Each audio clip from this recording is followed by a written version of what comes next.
A través dos seus deseños e formas, a cerámica ofrece unha visión detallada das prácticas sociais e relixiosas, así como das preferencias estéticas da época. A cerámica grega era empregada para unha multitude de propósitos, dende o uso diario en fogares como vasillas para auga e viño ata obxectos cerimoniais e rituais e competicións atléticas. Cada peza reflicte unha combinación de funcionalidade e arte, cun deseño que ten en conta tanto o seu propósito práctico como a súa beleza visual. Os estilos de cerámica variaron ao longo do tempo, con dous dos máis destacados sendo o estilo xeométrico, caracterizado por patróns abstractos e formas simplificadas, e o estilo figurativo, onde se destacan as representacións de figuras humanas e deidades.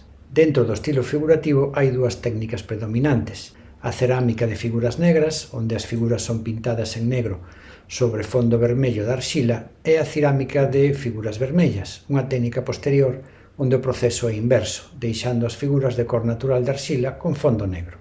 A iconografía nas pezas de cerámica frecuentemente inclúe escenas da mitoloxía grega, eventos cotiás e prácticas relixiosas, funcionando como un vehículo para a transmisión de historias e valores.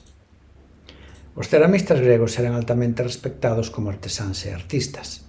Nomes como Exequias e o pintor de Berlín sobresaen pola súa habilidade para contar historias a través dos seus deseños complexos e detallados. A súa obra non só demostra unha destreza técnica excepcional, senón tamén unha capacidade narrativa que converte cada peza nun relato visual. A cerámica grega segue sendo estudada e admirada pola súa beleza e pola luz que arroxa sobre a antigüedade. As técnicas desenvolvidas e perfeccionadas polos antigos gregos influíron na cerámica a través dos séculos e continúan inspirando os ceramistas de hoxe en día.